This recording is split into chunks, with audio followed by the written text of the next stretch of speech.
Hey, good evening, everyone. John Henry Soto here, along with George Batista. We're really excited tonight. We have Kenny Aronoff is on the show, drummer extraordinaire, legend. Stay tuned.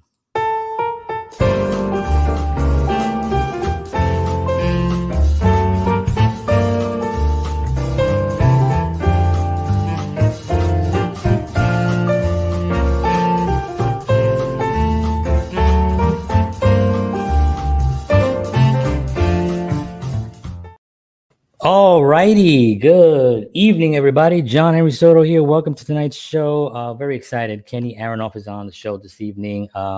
He's not on yet. So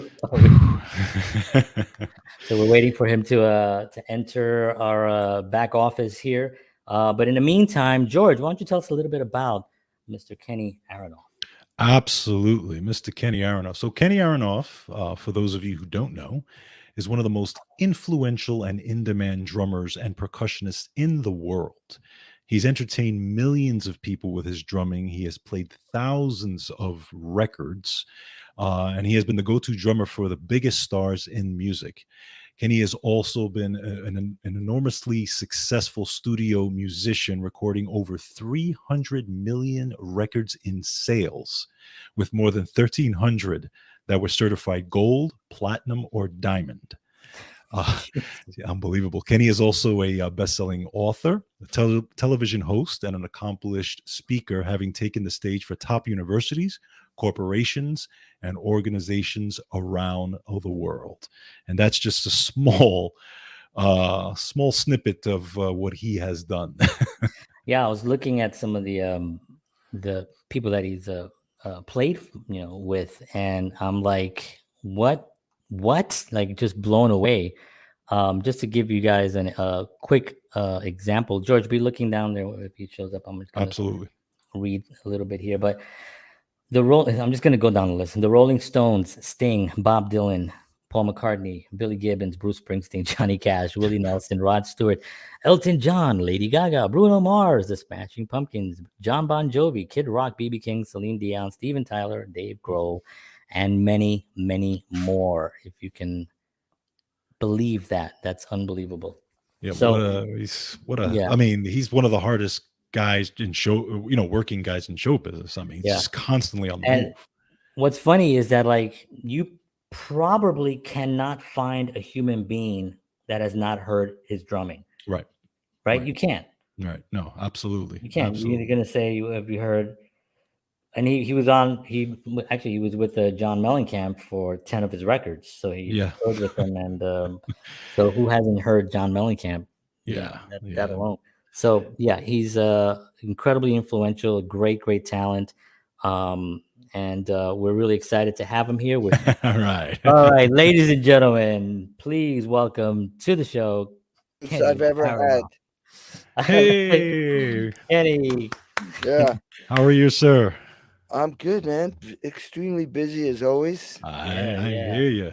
Listen, thank you so much for taking the time, and I apologize for that link. I don't know. Usually it's pretty. I mean, you probably have used StreamYard before, right? Dude, I've did 3 to 5 podcasts a week right since the pandemic. Wow. I have a whole studio over there where I do like live virtual speaking all over the world using StreamYard or Safari, and it always works. This was the weirdest one. I don't know why, for whatever reason. It kept asking whether I could come on YouTube or Facebook. So then I was looking up all my passwords. Then it said you have to sign up for Dashlane. Dude, crazy. Then you got to take out your Blockbuster card and you got to put the code in. God damn. So I'm going to actually look into that, because it's got to be something on our end. Because not necessarily. I mean, it could we'll get that fixed. It's 2 ends.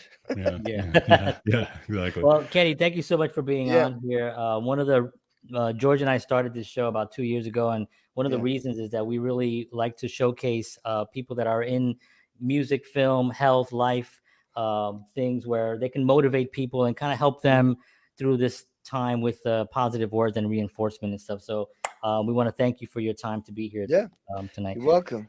So Georgia has some questions. I have some questions. We have an audience that'll have some questions, and we'll just take it away.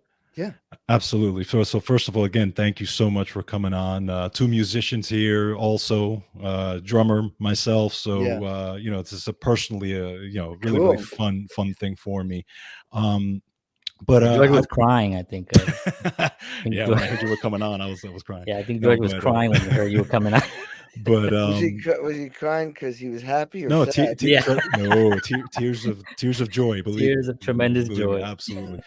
So I want to first, just find out about. I want to talk a little about your background as far as like, when you got into music. Did you come from a musical family? Were you like me, banging on pots and pans as a kid? How did that all work out for you? Well, when I was a kid, my parents were New Yorkers. Actually, my dad grew up in Paterson, New Jersey, but eventually ended up in New York. My mom's New Yorker, so I grew up on the turntable. It was jazz, classical, and Broadway, show, musicals and stuff like that. So, and my parents were really super, super supportive of all the arts. My mom played piano. They met kind of where I grew up in Western Mass at a camp, and my mom was like the musical director, and they do shows. And so, yeah, I mean, they always were taking me to see the Boston Symphony Orchestra. It was a huge jazz program for 10 years up in my area. The Boston Symphony Orchestra was 3 miles from my house in Western Mass, Lenox, Mass. I grew up in Stockbridge. And just maybe 2 miles from my house was this heavy jazz program where a lot of people from New York would come up. So I see Charles Mingus, Stan Getz, the Modern Jazz Quartet, Sarah Vaughan, Ella Fitzgerald, Dizzy Gillespie, the Buddy Rich Big. I mean, it was just endless. So I grew up listening to all that. But at age 10, when I was playing outside one day with my brother, my mom, yelled at us to come inside to immediately, because we thought we were in trouble. But what it was, and there was nothing to watch on TV back then, trust me. But when we came in the house, she was pointing to a black and white RCA TV set with the rabbit ears for antennas, because there was no cable back then. Right. And there were these 4 guys on the TV dressed in suits, and 2 guys had electric guitars, 1 guy had a bass, and they had long hair, and obviously it was the Beatles, and so it was the Ed Sullivan Show. So that completely turned my whole focus into rock and roll. And I didn't know who they were, I didn't know where they were from. I just knew I wanted to be doing that. And so I said to my mom, I mean, who are these guys? She said, the Beatles. And I said, well, I want to play in that band. You got to call them up, get me in the band. I want to do that. And it was that moment, that exact moment, I realized what my purpose in life was before I even knew what those words purpose in life meant. But as I look back, it's so obvious I'd never felt anything like that. I'd never seen anything like that. The key was I never felt anything like that. And so I started chasing after those feelings. And so, I said, Mom, get me in the band. That's the obvious thing. And also, I want to play drums. I'm not interested in this piano lesson stuff anymore. And she didn't call the Beatles up, obviously. And she was adamant about me playing the piano, but she saw me so blown away and so intense about rock and roll music that my mom and dad eventually went to New York and got me a snare drum and a cymbal at Manny's on, you remember Manny's? Of course. I'm from New York. Yeah, we're both from New York. Yeah. So anybody who's listening who doesn't know, 48th Street was a place where they had Manny's music. They also had Sam Ash. Yep. And this was the music stores. You could go in there and all of a sudden you'd see Led Zeppelin there, or you'd be there and all of a sudden Hendrix would walk in. Anybody who came to New York went to Manny's mostly. Manny's, yeah. Yep. And so my parents went down there and they got me. So I started my own band called the Alley Cats, and we played Beatles music. But the cool thing about that story, the bookend, the bookend, there's still a lot more to do, but the one huge bookend in my life was that 50 years later, I get called to do a CBS special called The Night That Changed America, honoring the Beatles for that Ed Sullivan Show. Oh my Lord. And I get to play with Paul and Ringo. But it didn't end there, man. I played with Stevie Wonder, Jeff Lynne, Dave Grohl, Joe Walsh, John Legend, Alicia Keys, Steve Yeah. Mayer, Keith Urban, and John Mayer, and Pharrell Williams, and Brad Paisley, and on and on and on. It was just a typical. This is a typical day in my life, Right. but it was extraordinary because it was Paul and Ringo, and that was like so iconic for me. Right. To be playing with them. Was that the everybody has like this oh my god moment in their lives where they realize absolutely. that must have been like just unbelievable. Yeah, because I mean, 50 years later, I mean, so many That's things could have happened right. As they did. I mean, George and John were Right. dead; they weren't there. Yeah. But I mean, the thing is that the real takeaway from it is that in order for me to have even gotten that call, because if you think about it, around 73 million people in North America saw the Beatles on TV, but only one drummer ended up on stage that night playing with them that saw them. Incredible. So the thing is why? Okay, well, there's no luck involved at all. It's all just from, that let's just start with purpose and passion, or your deepest desires, or your truth, whatever you want to call it. It's not up here; it's coming from here. Thank God I acted on my true feelings, what I really was about, and that propelled me and fueled me to work hard, be self-disciplined, and persevere. And what that means is, like, by the time I graduated high school, the day after I graduated high school, I was practicing 8 hours a day, 7 days a week. Now, nobody told me to do that. So that is coming from a place of desire. And let me explain a little bit more about why I was practicing 8 hours a day. I was going to school to study classical music because there was no school of rock back then. So I was doing 2 hours on vibraphone, which my parents bought at Carol's Music in New York, secondhand store, vibes.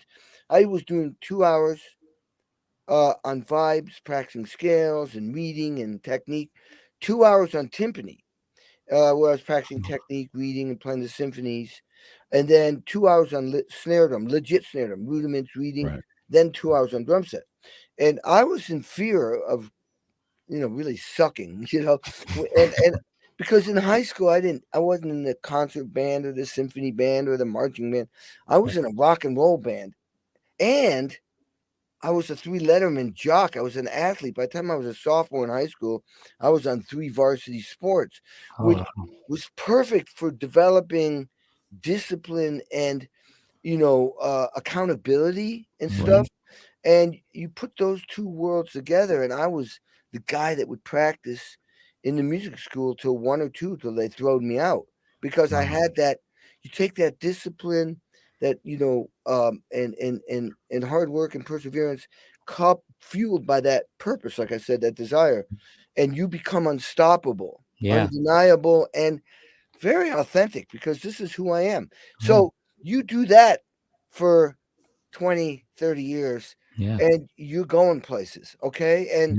And it wasn't an easy journey, but I did it. And so eventually, things led to everything. Just if you look at my career, it's ridiculous. It just gets, and it's still going strong, because I'm still that guy that I'm the last guy standing. I wait. I come.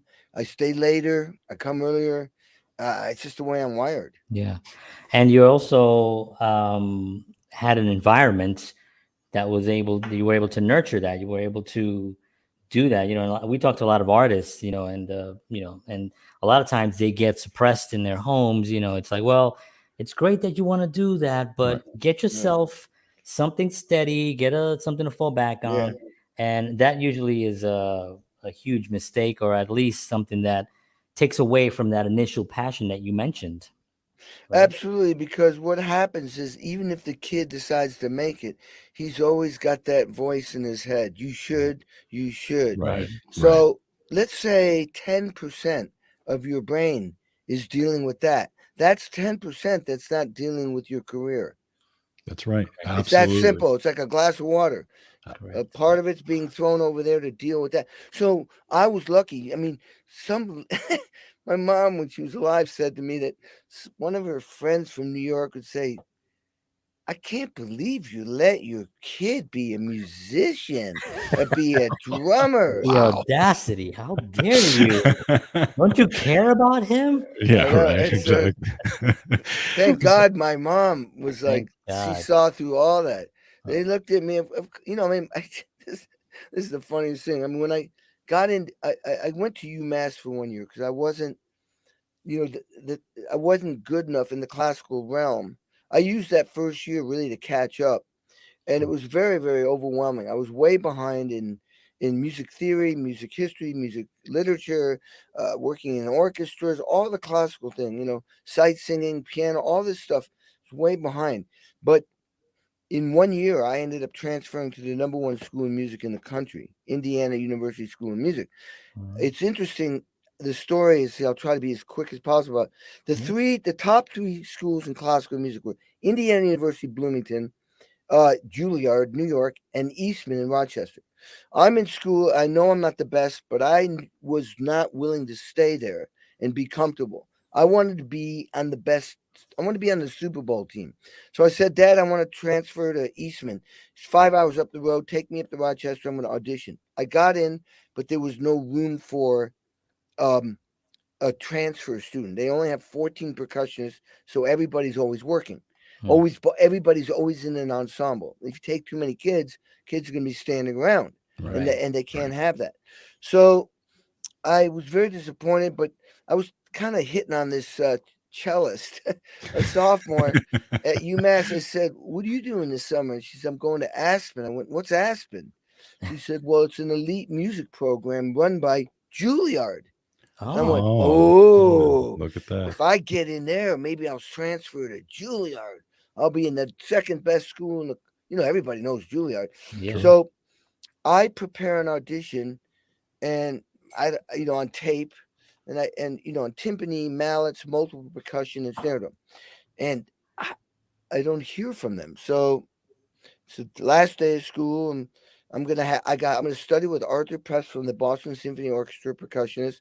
I got an Allman Brothers band, so it's gonna be a great summer.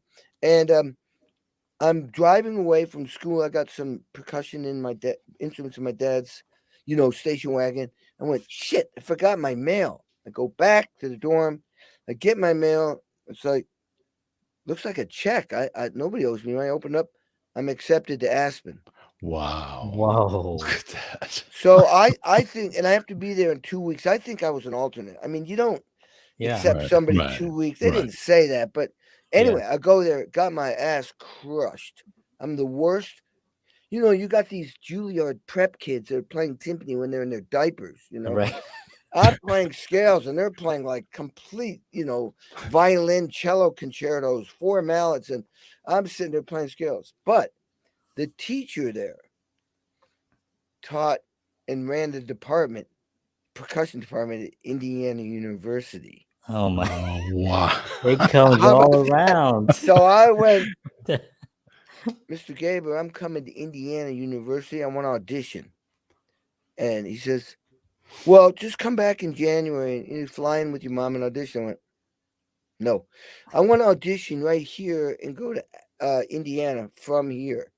He said, nah, just come back. And I went, no, George, I'm going to Indiana University in 4 weeks or whatever it was. And he just went, oh. now here's why he was doing that. He's probably going like, holy shit, this guy is serious, and I want to teach him because right. So in order to get there, you have to audition to Indiana. You have to audition for 4 departments. You just don't audition for the percussion teacher. Right. Just so happened at Aspen, they had people from 4 different departments in the music school from Indiana. Mr. Pallerite, who taught flute, Phil Farkas, who taught French horn, a vocalist or something, or maybe a violinist, and then percussion. I audition, I get in. I go right to Indiana University. That became my Indiana connection. Look at that. The biggest goal I had to do, we have an opera hall there at Indiana University that's bigger than the New York Met. Wow. They don't fuck around there, man. Yeah. I had to do an opera twice a year. And my teacher, Gaber, he said, "You take this seriously." I saw my teacher wash out kids and they'd quit. They'd nervous breakdowns. He was old school, man. There was no entitlement. There was no hand holding.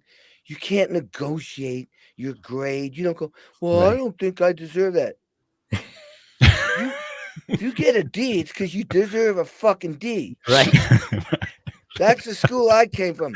I walked into my class, into a lesson, my first, and I should have known better. I walked into my first lesson. He was nicer in Aspen, but when I got to Indiana, this was his department. His turf. Yeah, and he goes, I didn't have a pencil and eraser. He gave me an F, threw me out of the office, and says, don't you ever fucking come to any rehearsal, any lesson without a pencil and an eraser and paper. Wow. Holy God. There you go. That was my first lesson. It's unbelievable. I thought we were friends. No. So so eventually you hook up with Mellencamp, and this is what's interesting. I think, talk about a story of perseverance, okay? Because, and I think there's a good lesson in this. Tell the story about when Mellencamp fired you.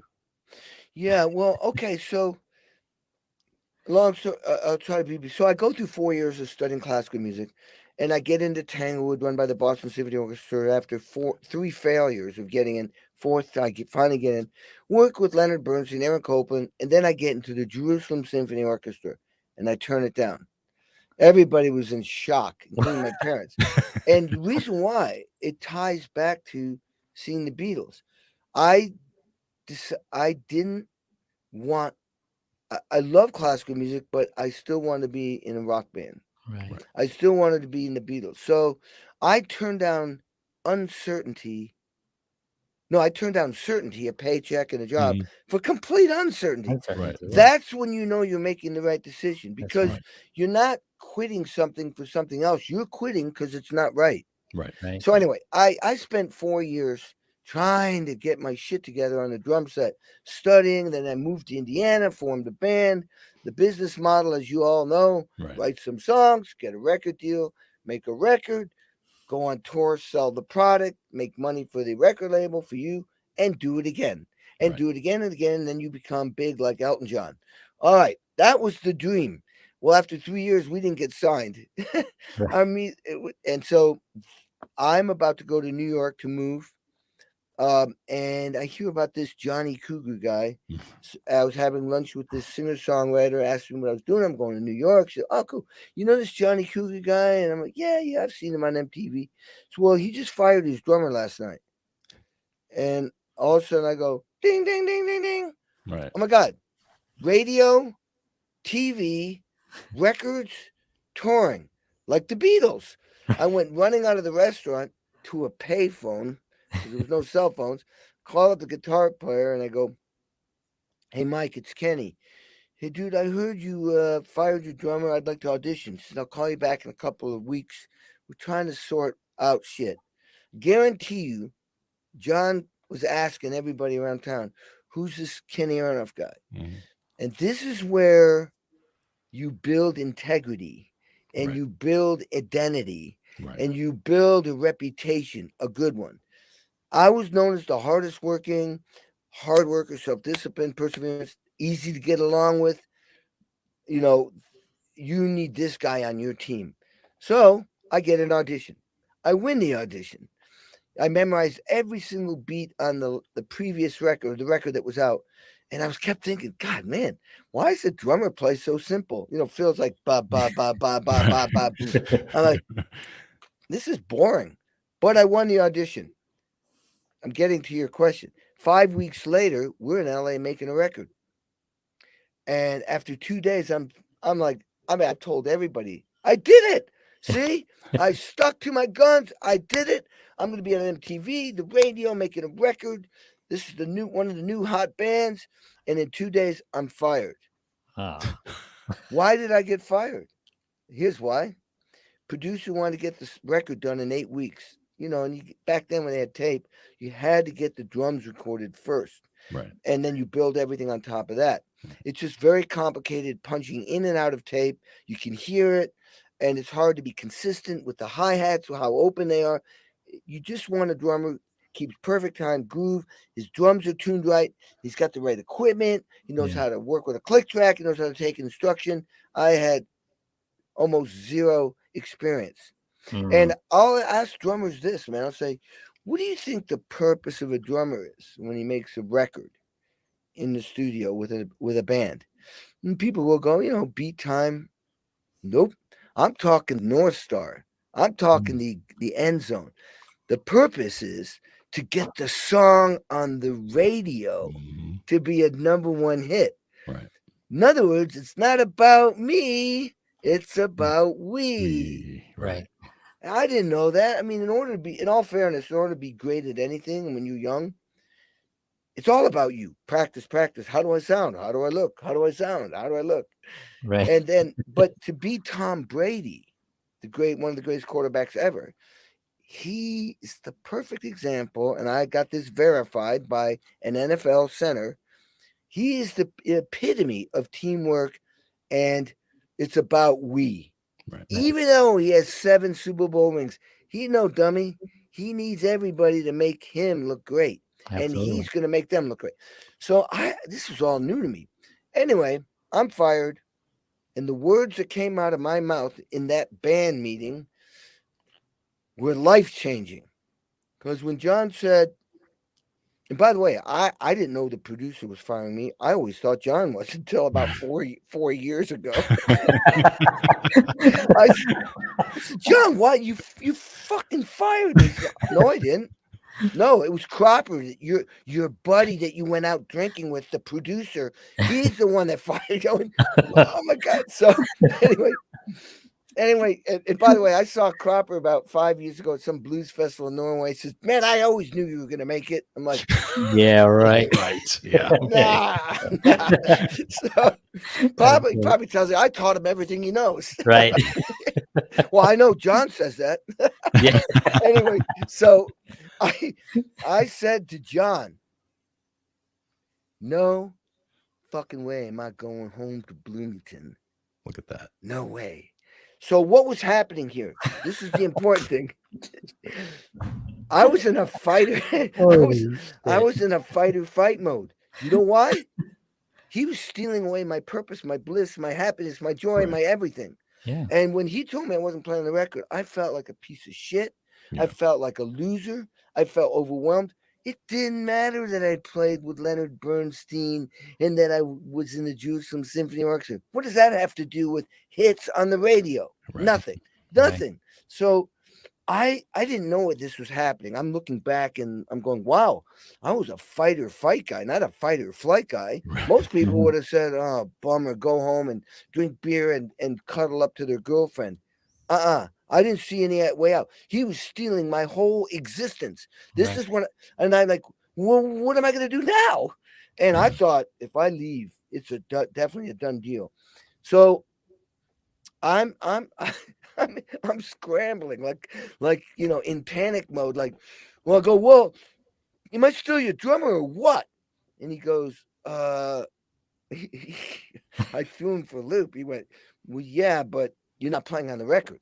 So I'm scrambling again. I'm like, well, I'm going to go in the studio and I'm going to watch those drummers play my drum parts on your record.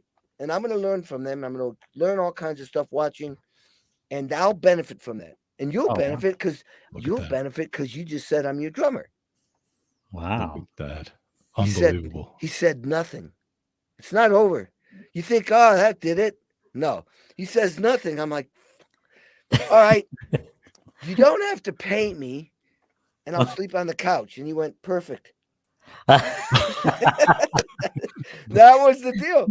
I mean, you have to understand. I mean, this guy had lost his record deal already. Money was, if I'm saving him money. But man, it was the hardest 4 weeks. I felt, like I said, the loser. I was always like the most popular, the top of my game. Now I'm the outsider. And I know there was all these triggers of childhood stuff, going on. But the bottom line, they were going on. So after 4 weeks, I went home and I did learn a lot. And I played percussion on the record, and I learned a lot. And that's where I realized it's about we, not me. Look at that. And it was the biggest life lesson possible, because eventually we all have to go through that kind of lesson. And That's I'm glad I did it at age 23 and not wait till I'm age, 73. Right. Right. It's amazing. And, success is always on the other side of risks. And it looks like you knew that there was that risk there, that the fear of that risk, it was a greater risk to stay and not make that decision than it was to make that decision. And when you get to that point, there's really, you can only be successful if you really have that viewpoint. Well, I have a saying. It goes like this: I'll never be as great as I want to be, but I'm willing to spend the rest of my life trying to be as great as I can be. And that's like a running back in football. They don't get touchdowns every time they get the ball. They spend their entire career trying to get in the end zone. Look at Tom Brady. I call this adapt or die. You're prepared. He's the most prepared guy in the world. I can totally relate. I'm that guy. But when he gets on and I mean mentally, physically, emotionally, and spiritually, but when he gets on the line and the ball is hiked, it literally is adapt or die. Yeah. The defenses are going to confuse him. Shit happens. And here's the key takeaway. If he gets sacked or he gets intercepted or fumbles or something goes wrong, he doesn't dwell on it. No. He keeps saying, how can I get in the end zone? Right. Because if you spend time dwelling on what is considered a mistake, and I don't believe in mistakes, those are experiences that help you become better. And in his case, at the moment, right? Okay, we won't be doing that play again. Move that off the fucking playlist. And he's just focusing on the end zone. So we're all talking about the same thing, which was like, man, shit happens. All the most successful people, shit has happened. The lesson here is big deal. Don't dwell. That's a guarantee. The most success, you should go, oh, cool, man. I just had something happen that I didn't want to happen, but what can I learn from that? Right. Even in relationships, let's say you're married or you're dating someone you're madly in love with and it goes awry. You get dumped. You think, and the reason why I picked that, because that's a passionate thing. Mm-hmm. You're devastated. But really, in there, you guys, that's where the work is. That's where you become great. There's a gift there. There's a learning experience. I won't break it down, but there's something. It doesn't feel like you're benefiting. But if you can handle that in a simple way of explaining, if you can handle that, then you can handle other things that are way less emotional and way less impactful and way less. Your boss yells at you. Are you kidding me? My girlfriend just dumped me. Right. And that's the positive way of looking at it. Just take a deep breath and let it go and go, man, this is just like I just got intercepted. Yeah. Or I fumbled the ball. That's and right. This is an opportunity to learn about life. Right. I have a little bit of that viewpoint because I grew up in the South Bronx, and that's where my mom grew up. Oh, really? Oh, nice. Bronx, I'm Hunts Point, Southern Boulevard. That's where I was born. Yeah. So it was so rough, and I saw a lot of crazy things growing up. So for me, I got out, I got married, I have 2 kids, I'm living in Nashville now. Nothing upsets me. What, are you kidding me? Do you know what I saw when I was 16 years old? Yeah. Are you kidding me? Exactly. That's exactly. And it's like you can build out off of that. And as a matter of fact, when you said earlier, if shit's not happening to you, then you're not working hard enough. There's something to be said about that. Because you're not learning enough. You're not living life. Right. Now you're at a place right now, John, where you could take that wisdom and work it toward yourself, because I guarantee you that you'll go back to being a 16-year-old sometimes. But now that you have the wisdom, you can coach that 16-year-old out of that attitude and help it along. I mean, you know what I'm saying? You have wisdom now. Absolutely, yeah. So it's unbelievable lessons there. I love Another thing I wanted to bring up was that so I think it was in the 90s, I went to see you doing a clinic in New York City. Wow, which And store? I don't remember. I went to so many clinics. I don't Was it remember. Long Island? It Long Island? it might have been. I don't remember. I just remember the room, but I remember I was excited to see you. But the interesting thing is that I didn't know you outside of Mellencamp and maybe Fogarty. Okay, so I was right in the front row, and you actually signed a picture for me, which thank you for that, by the way. So, and this was just when I was, still learning the drums and still learning how to read and all this stuff. And what was interesting, because I expected you to do something, and you did something completely different. You walked in the room before you even had a lesson or said anything. You sat at those drums. You put on a CD of Burning for Buddy, and you played a swing tune. And then you not only did you swing unbelievably, but you soloed on top of this. And I was like, I was shocked because I had never seen you play this way before. And I had no idea that you could play like that. So that kind of inspired me as far as, becoming very versatile. So what do you say as far as just musicians, as far as versatility, even if someone's not playing jazz, let's say they're just playing rock, do you think it still helps them to be versatile and learning those things because they could still bring those styles into what they're playing currently? Absolutely. Not everybody wants to do that, right? But for me, it worked. I didn't plan it like I calculated this move. I just love playing the drums because it makes me feel good. I love being around people because it makes me feel good, either on the stage or in the audience. I love just having a great time. And I've even broken it down.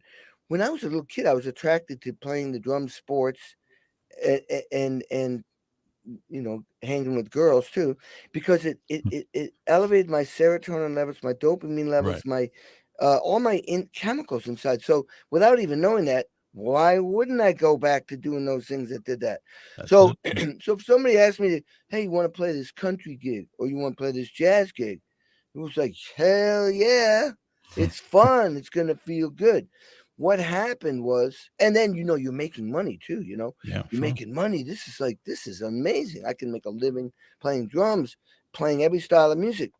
And what happened is, because I tried to do everything at the most authentic level, all of a sudden I was getting good in different styles of music, which definitely at this point in my career, oh my God, it's amazing how much one thing helps the other. So I'm doing a gig with Kings of Chaos.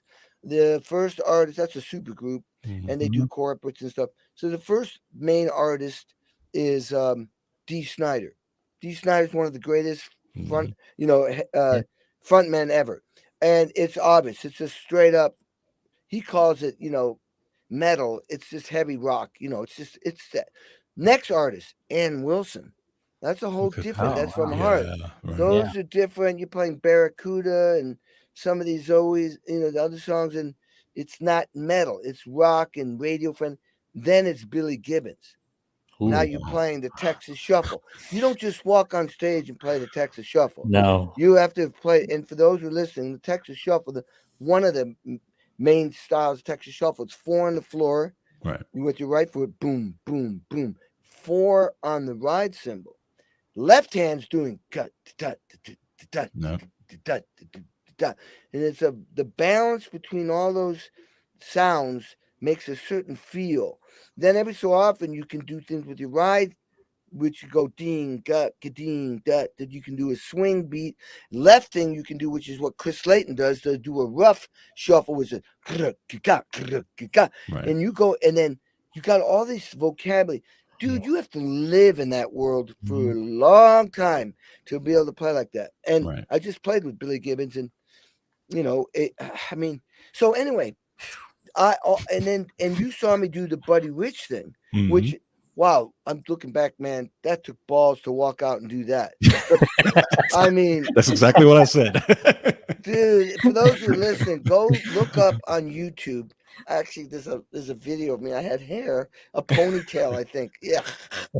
Anyway, but the thing is, extremely fast bebop big band song, and I got lucky as a mofo on that recording. I literally didn't even know. I was looking at my hands, going, "Who the hell?" And I'm reading because typical of Kenny Aronoff. Before I recorded with the Buddy Rich Big Band in New York City, I had spent a week doing Cinderella album in Philly, a week doing Hank Jr. in Nashville, a week in New Orleans doing some New Orleans thing, a week in Canada doing country.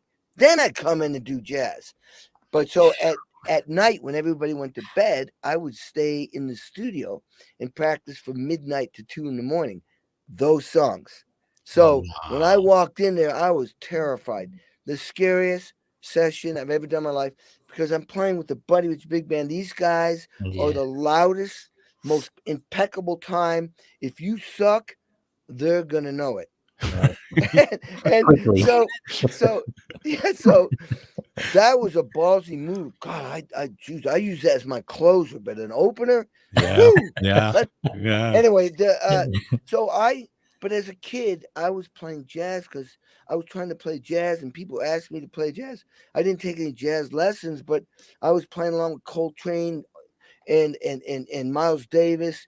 And I literally, and in college, I was playing in big bands, and I was playing in quartets, trios, quintets. So not the greatest jazz drummer at all, but I learned a lot from it. And the biggest thing I learned from it is two big things. One, I learned how to swing. Swing, which affects how you play rock and roll. Right. So, like, that's why Bonham and Mitch Mitchell and Ginger Baker and Ian Pace and even Keith Moon, they're playing rock, but there's a little bit of swing in their playing that the next generation doesn't have, because they grew up listening to skiffle or jazz and stuff like that in England. And so even though I might be playing, let's say, Kashmir, God, do, I'm thinking, God, God, I'm swinging inside. So where everything lands is a little bit different. It's got a certain magical thing that you can't put your finger on.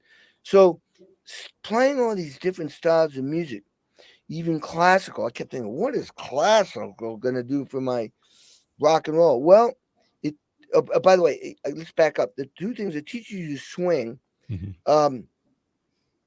and jazz taught me to swing and also taught me to listen. Right. Actually, all these things. I mean, classical music, you've got to listen. You have to. Yes. I mean, how do you know? I'm counting measures, but you got to know that the oboes do that, French horns do that, then the cellos do that, then you come in. Right. You know, it's about listening, how you fit in.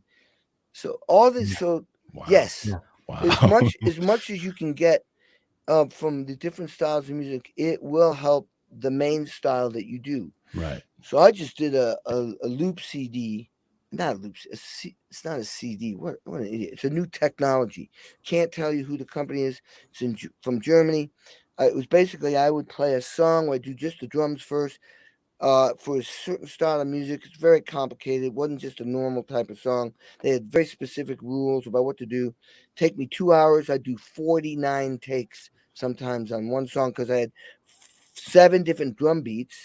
So I'd have to do each one of those songs 7 times with the different drum beats. This is for songwriters. Then I do 7 different cymbal patterns, like accented 8th note, even 8th note, open hi-hat with accents, quarter note open, crash cymbal ride, quarter note, maybe 8th. Then the bell of the ride, then the 8th note. I'd have to take all those cymbal patterns, each one, and play it with the song. And then, so that's 7 times 1 is 7, but there's 6 more beats. So then it's 7 times 2, 7 times 3, 7 times 4. I was going cuckoo. I was doing 4 of those a day. And I'm like such a pit. I mean, but there was all these different styles of music. Yeah. Yeah. And they had one song that was kind of like that Grand Funk Railroad song. I can't remember the your foot's going boom bop boom boom boom bop boom boom boom bop boom boom boom bop boom boom boom bop boom. So I thought, okay, that's good. And then the next variation would be boom boom bop boom boom bop. Next variation boom bop boom boom bop boom bop boom, and on. But eventually, and make 4 on the floor do ba do duck something in songwriter. But then I went, would you guys like Texas Shuffle, because that Right. so I created actually 2 different songs out of that one song, because then I did all this Texas Shuffle stuff. And my point is, I could never have done that if I hadn't explored this other style of music. Yeah, absolutely. And to talk about endurance, because I'm tired even just listening to that, right? So that must. How long is those sessions? We're talking full day. 8 hours, obviously. 8 hours a day for 6 days. Yeah, that was one of the. I'd say that was the most grueling session I've ever done, because it was just me. Right. And so I'd stay in the drums for 2 hours, and so when you're doing, like, let's say I do all the grooves, that's not the complicated part. The complicated part is now you're doing the cymbal pattern, and after 4 measures you do a simple fill in. Do got do got do got do got. Yeah. On the 8th measure, 4 measures later, do got do got do got do ba ba da ba da. Next ones might be they get bigger and bigger and longer and longer. Okay. So when you're overdubbing, let's say the hi-hat, you have to learn when you do the fill to stop playing the hi-hat. Well, I did 77 beats with different fills. So I start playing, I get to that fourth measure, and I go, stop. The engineer, thank God, was this guy that always would go 2 measures before I'd punch me in. And I'm like, I'm really impatient. I want to go, punch me in, let's go. He starts it. Good, got it. Now do it again. Okay, good. Then the 8th measure. Oh, I got that one. 12th measure. Now do it again. As a matter of fact, start back at the beginning of measure 9. Okay. I mean, it was that way nonstop for 2 hours. And when I was done, man, I went, either you're a wimp and you're getting older, or I was exhausted. I'd have to take 15 minutes to chill. Then I'd close my eyes and rest. Then I'd wake up, come out of that, and then I'd look at the next song and get prepped for that, and then do the same thing again. Then it was lunch break. Then do it again. Then do it again. And man, it was. And then I'd stay there when everyone left and prep for the next day. Wow. Yeah. You were talking earlier about the the playing for hours and hours you played, when you were younger, and that endurance, I'm sure, is what actually is propelling you even till this day. And it's that same feeling that you got when you first saw the Beatles that you still have. That fire is still lit. Can you talk a little bit about, like, there are artists out there that they usually run into a lot of depression, they run into they're hard to get motivated, the world, the way things are sometimes. Do you have any advice for young musicians and even old musicians like George and I that, are still kind of, creating and want to just have a life filled with music? Well, let's back up and go to the human condition first. First of all, we're all wired different. I was wired hot. Matter of fact, my ancestors came from the Ukraine and Odessa, tough people. So, I'm fortunate in that I've got that drive and that perseverance that's built in. DNA. But if you don't have that, then you need to recognize that some people have that. And if you don't, I always tell people, just do the most and best that you can do. And you've got to ask yourself, is there more I can do? I mean, come on. It's not all about being comfortable. The thing about practicing all those hours and not loving every moment of it is that I got excited about the results. Right. That became the thing. I saw that, okay, and we do have setbacks. Everybody gets in a slump. Everybody gets like they're not motivated. And see, some of this is chemistry. Right. It's like I can get exhilarated very quickly, the serotonin and the dopamine's flying. I'm like, I'm just, and then that then facilitates me to keep going even more. If you're not like that, you just have to be aware of it so that you don't give up on yourself, because you may be just built and wired a certain way. And if you understand that, you go, oh, it's not my fault. It's just the way I am. Yeah. And so if you start putting blame in the wrong place, you could put yourself down, which could perpetually bring you down further. It'd be like if I told somebody, your dad just died. If I said I love you, even when I say your dad just died, I got, if I say I love you, when I said it, I go, God, that feels so good. And I sat with a 7 times bestseller author once, and I remember him saying, oh man, he asked me something very personal, and I told him, and he went, oh man, I've made some big mistakes and had some failures. And I slugged him in the arm, went, no, you haven't, dude. Those are just experiences that got you right here to this table. That's while we're drinking wine. And the takeaway for me was, I can't believe I said that. I learned from me. I was like, I walked away, and ever since that day, I've said that to myself. I've said, you start going, I suck. No, I don't. No, we're learning to be better, Kenny. Yeah, that's a good thing. Yeah. See how the outlook is different? So if you don't want to ever put yourself down, ever. Right. And we could also suck. You don't suck. Right. And we also could surprise ourselves with like you just said, you were like, oh, I'm learning from myself.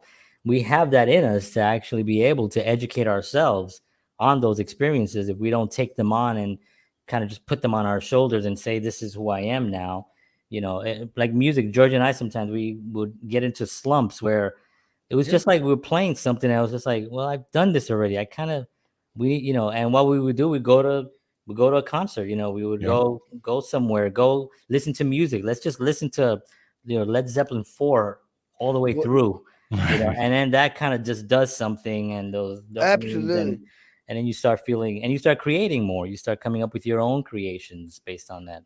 Those are great examples of doing something. Yeah, there's a point where you step out of where you are because you're not getting anywhere, and you do other things. The big thing you said was you went and did something. Right. You don't just give up and start, watching Pinocchio on Walt Disney Channel. You actually doing something. Oh, maybe I'll read. Maybe I'll whatever it is that makes you feel good. Right. Yeah. 100%. That's cool, man. 100%, man. Thank you. Wow.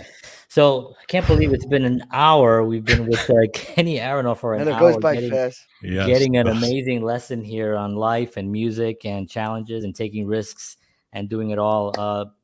Kenny, we appreciate you so much. Do you have anything you want to say? What are you currently working on? Is there anything that you can divulge? I know you got a lot of stuff always happening. I have a lot of stuff. I have a new website that's launched, and it's important to in order to stay relevant, you have to update lots of things these days. Yeah. Websites, social media. In my case, I have an agent that books me on these corporate speaking events where I motivate on, creativity, innovation, realizing your purpose, connecting, communicating, collaborating, adapting or dying, and all this stuff. So when he's on when he goes, Kenny would be perfect for your event, I go, Kenny, yeah, he's played on 300 million records, and you hear him every day. And they said, go to his website. So seriously, dude, Esquire did Esquire did an article on me once. It was like this: the most famous drummer you've never heard of. and my mom went, that's not nice. I went, it's perfect. It's exactly the truth. You think when you hear a Belinda Carlisle hit or Blaze of Glory, they go, and that was Kenny Aronoff on drums. No, they don't know. I was telling George earlier before we came on, I was like, do you think we can find a human being that has not heard a Kenny Aronoff snare? I don't think so. It'll be really hard to find someone. Anyway, so that's why I've updated my website, because my agent actually sends people there I have a studio right here, Uncommon Studios. I do tons of recording here. I just recorded Corey Hart's biggest singles. I wear my sunglasses at night and Never Surrender.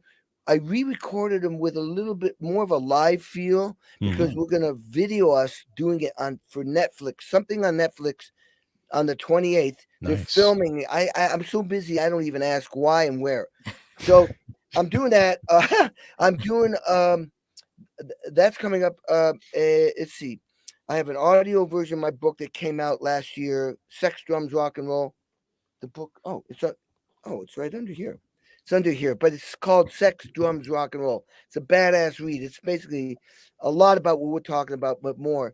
Yeah, and I'm going out with Joe Satriani. I recorded his last record here. Wow. We had recorded one before the pandemic, and then we couldn't tour, so we made another one. I did it here. I'm going to go out with John Fogerty in about a month. We could on and off until September. Then I go to off with Satriani. I'm doing some Kings of Chaos gigs, which is a super group. I'm doing a TV show coming up where I play with Sammy Hagar, the Go-Go's, I think, Robbie Krieger from the Doors.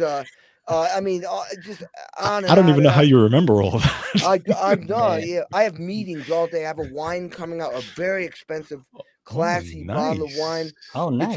It's like a $60 bottle, but it's gorgeous. It's got a coin it's a picture of my face, but the face is a snare drum with glasses. And then the coin comes off, and there's a keychain that you can attach to it. So you got and there's a little booklet that's got the picture that's on my autobiography, the classic picture where I'm holding the sticks and I'm like that. Right. And the description of the wine they're so cool, man. They went, tell us a little bit about your philosophy. I said, well, I'm about innovation and creativity and about connecting with people and about realizing your purpose. They put that in the booklet, and the wine is unbelievable. It's a Syrah Cabernet, and it's a team of people. So that's coming out. And I got a possible podcast that someone's going to produce. I mean, it just goes on and on. I mean, wow. It's just, I have meetings all day long. Kenny and Friends, which is a group where me with superstar artists. That's a possibility in the future. Yeah. I've done this already on a smaller scale in LA. There's just constantly things, coming my way. That's so awesome. And they can get all that on your website, which is on the screen there. And it's also in the descriptions below, everybody, if you want to get that. I'm looking forward to that wine though, because I want to check that out. Now, it's not on my website yet because we don't want to promote it until it's available. They're only making 600 bottles, but this and there's a charity involved. It's for mental illness, which is good. But the cool thing is they've agreed to do maybe 3 a year. Oh, okay. Nice. And because the winery's in Napa, and it's a family-owned business, and they're always experimenting, and everything they sent me was great. Wow. So I went, well, why do we have to just do one? It's called Uncommon Wines. Okay. The studio's called Uncommon Studios LA. Uncommon's written on my arm right there. There you go. So because I am. That's right. One of a kind, actually. Thank you so much. Listen, you guys, so cool, man. And that's so cool. You saw me back in the day. I mean, man. It was awesome, man. Dude, thank you so much for the inspiration. I love reconnecting like that. It's such a cool thing. All right, you guys, I'm going to go to work right now. Yeah. I'm just getting started.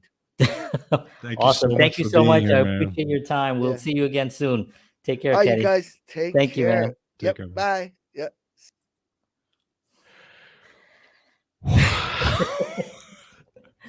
That was I don't know how he does it. Unbelievable. Yeah, I mean, what are you gonna say? Kenny Aronoff, he's just a nonstop freight train just moving down the tracks. Yeah. What surprised me the most is like how connected and spiritual and full of wisdom and what I mean? I guess to be at that level and to play at that, with those, just at that level consistently for so long, you have to have a philosophy of life that's pretty solid. Oh, you know absolutely. what I mean? And it's growing constantly, and you're constantly willing to reevaluate and to evaluate and to look at your life and stuff. Just really amazing. Yeah, Amazing. you have to be, and you're operating on another level. It's not. It's just completely. yeah. All right, well, folks, thank you very much for tuning in. Appreciate it. This was an incredible show. Thank you to Kenny Aronoff for making time for us, and we will see you all again next week. We have a Dee Dee Pfeiffer, actress, is going to be on the show next Tuesday night. We're very excited. She's on Big Sky on ABC, I believe, and we're excited to have her on the show. So we will see you all next week, and as always, peace.